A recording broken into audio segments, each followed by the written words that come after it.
स्त्री म्हणून आई काढली तो जिजाऊचा शिवबा आहे, ज्याला स्त्री म्हणून बहीण काढली तो मुक्ताबाईचा ज्ञानदेव झाला, ज्याला स्त्री म्हणून मैत्रीण काढली तो राधेचा श्याम झाला आणि ज्याला स्त्री म्हणून पत्नी काढली तो सीतेचा राम झाला.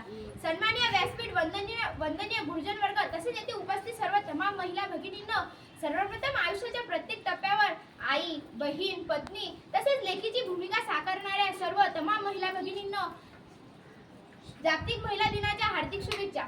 दरवर्षी 8 मार्च हा दिवस आपण जागतिक महिला दिन म्हणून उत्साहाने व अभिमानाने साजरा करतो.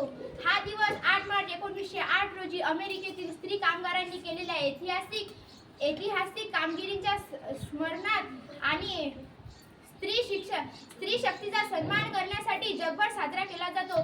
ती आई आहे, ती ताई आहे, ती बहीण आहे, ती मुलगी आहे, ती स्त्री आहे, ती पत्नी आहे, ती सून आहे, ती सासू आहे, ती आजी आहे, पण या आधी ती एक स्त्री आहे जिचा आम्हाला अभिमान आहे, जिचा आम्हाला अभिमान आहे. धन्यवाद.